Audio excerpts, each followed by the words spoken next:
संयुक्त किसान मोर्चा का ये नेतृत्व वर्ग जो आपके सामने बैठा है, वो इस देश के लाल किले में जो बेअदबी हुई, जो डेसिक्रेशन हुआ, उसके लिए खेद व्यक्त करता है।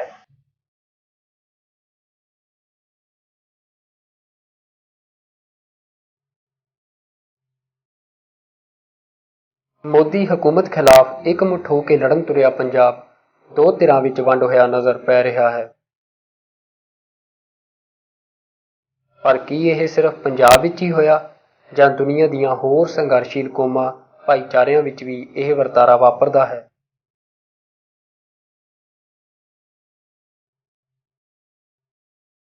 ਗੱਲ ਕਰਾਂਗੇ ਚਰਚਾ 'ਚ ਚੱਲ ਰਹੇ ਫਲਸਤੀਨ ਇਜ਼ਰਾਈਲ ਟਕਰਾਅ ਦੇ ਹਵਾਲੇ ਨਾਲ। ਫਲਸਤੀਨ ਦੇ ਦੋ ਮੁੱਖ ਇਲਾਕੇ ਹਨ, ਇੱਕ ਗਾਜ਼ਾ ਪੱਟੀ ਅਤੇ ਇੱਕ ਵੈਸਟ ਬੈਂਕ। ਗਾਜ਼ਾ ਪੱਟੀ ਤੇ ਹਮਾਸ ਦਾ ਪ੍ਰਬੰਧ ਹੈ, ਜਦਕਿ ਵੈਸਟ ਬੈਂਕ ਦਾ ਪ੍ਰਬੰਧ ਪੈਲਸਤੀਨ ਅਥਾਰਟੀ ਦੇ ਹੱਥ ਹੈ। ਪੈਲਸਤੀਨ ਅਥਾਰਟੀ ਨੇ ਇਜ਼ਰਾਈਲ ਖਿਲਾਫ ਪਿਛਲੇ ਦਿਨੀਂ ਵਿਰੋਧ ਪ੍ਰਦਰਸ਼ਨਾਂ 'ਚ ਸ਼ਾਮਲ ਹੋਏ ਫਲਸਤੀਨੀ ਨੌਜਵਾਨਾਂ ਨੂੰ ਜੇਲ੍ਹਾਂ ਵਿੱਚ ਬੰਦ ਕੀਤਾ ਹੈ ਅਤੇ ਇਹਨਾਂ ਨੌਜਵਾਨਾਂ 'ਤੇ ਤਸ਼ੱਦਦ ਵੀ ਕੀਤਾ ਗਿਆ ਹੈ।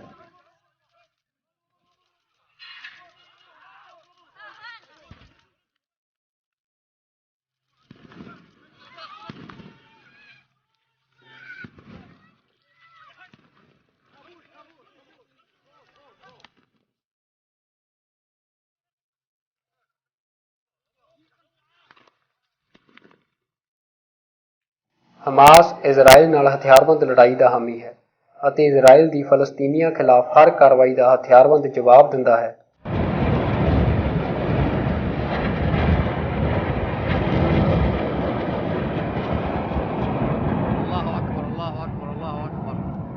ਪੈਲਸਤੀਨ ਅਥਾਰਟੀ ਇਜ਼ਰਾਈਲ ਨਾਲ ਸਮਝੌਤੇ ਕਰਕੇ ਸਥਾਪਤੀ ਨੂੰ ਕਾਇਮ ਰੱਖਣਾ ਚਾਹੁੰਦੀ ਹੈ, ਜਿਸ ਨਾਲ ਵੈਸਟ ਬੈਂਕ ਦੀ ਫਲਸਤੀਨੀ ਨੌਜਵਾਨੀ ਸਹਿਮਤ ਨਹੀਂ ਹੈ, ਕਿਉਂਕਿ ਇਜ਼ਰਾਈਲ ਲਗਾਤਾਰ ਫਲਸਤੀਨੀ ਇਲਾਕਿਆਂ 'ਤੇ ਆਪਣਾ ਕਬਜ਼ਾ ਵਧਾਉਂਦਾ ਜਾ ਰਿਹਾ ਹੈ।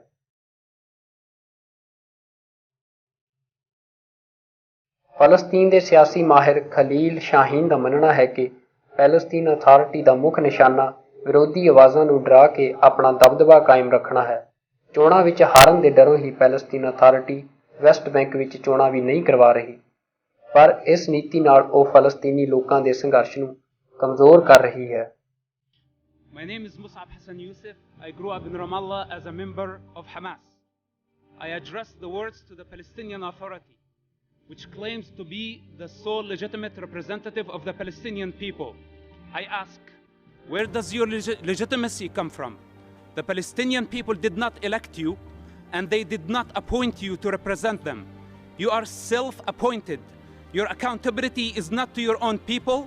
This is evidenced by your own total violation for their human rights. In fact, the Palestinian individual and their human development is the least of your concerns.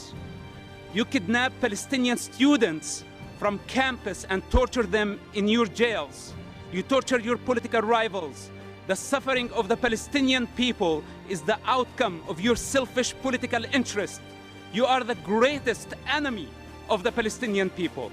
If Israel did not exist, you would have no one to blame. Take responsibility for the outcome of your own actions. You fan the flames of conflict to maintain your abusive power. Finally, you use this platform to mislead the international community, to mislead the Palestinian society, to believe that Israel is responsible for the problems you create. Thank you. ਜਿੱਥੇ ਇੱਕ ਪਾਸੇ ਫਲਸਤੀਨੀ ਨੌਜਵਾਨ ਇਜ਼ਰਾਈਲੀ force ਦੇ ਤਸ਼ੱਦਦ ਨੂੰ ਝੱਲ ਰਹੇ ਹਨ, ਉੱਥੇ ਉਹਨਾਂ ਨੂੰ ਆਪਣੇ ਹੀ ਸੱਤਾ ਸਥਾਪਤੀ ਵਿੱਚ ਰਹਿਣ ਦੇ ਇਛੁੱਕ ਲੋਕਾਂ ਦੇ ਤਸ਼ੱਦਦ ਦਾ ਵੀ ਸ਼ਿਕਾਰ ਹੋਣਾ ਪੈ ਰਿਹਾ ਹੈ।